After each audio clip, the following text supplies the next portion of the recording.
The 2011 Los Angeles Auto Show is now underway, and right here I'm at the Cadillac display, and I'm being joined by Niki Smart.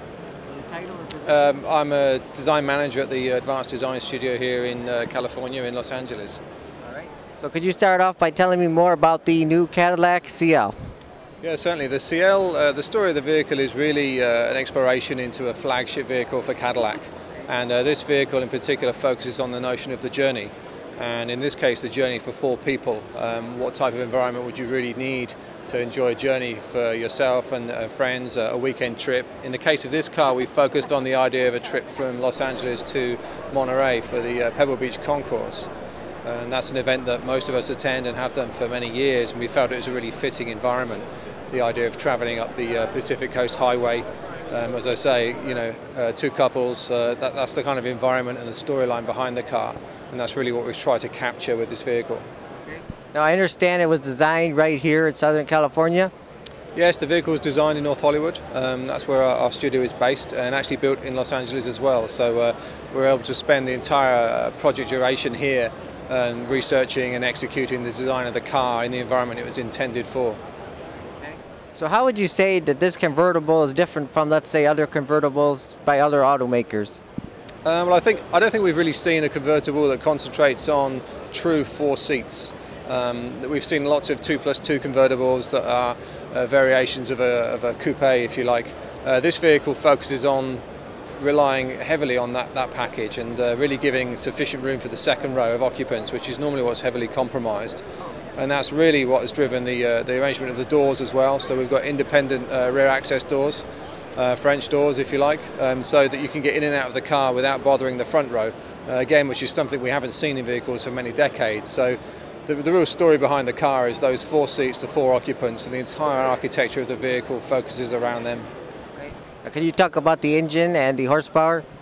Yeah, the vehicle, we have a V6 twin turbocharged engine, and it's coupled with a dual mode hybrid system, so that would drive the front wheels, the engine driving the rear wheels. But the performance of the vehicle, it was really not paramount. It's really more about the leisurely drive, and everything needs to be there, of course, power-wise, but it's really not the forefront message of the vehicle. Now, it is a concept car. Do you have an estimated cost if it was to be produced? At the moment, production plans are unsure, and it's something we're definitely looking into, but no firm plans as yet. I'd love to see the car go into production. We would have to guess at a price, but it would be somewhere around the $100,000 mark, I would assume. But it's really speculation at this point. I'm not sure. Have you already mentioned some of the interior or exterior features? Most of the features and materials that you see on the car are trying to be honest and reflective of the environment that we envision the car. So the hue of the bodywork, the paint tone that you see was really around this notion of looking at a glass of Merlot against the sun. You see these sort of deep tones and these lighter, rich colours around the outside, and it really changes a lot dependent on the light. And that's something we've captured with the body colour.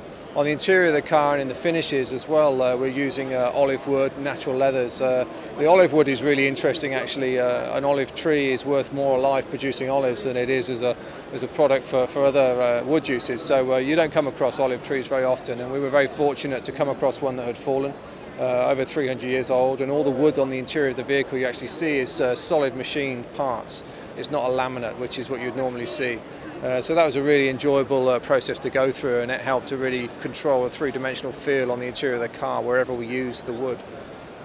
I saw on the news that there's screens on the back 2 seats. You can go online, check your Facebook or Twitter and all that type of stuff, correct?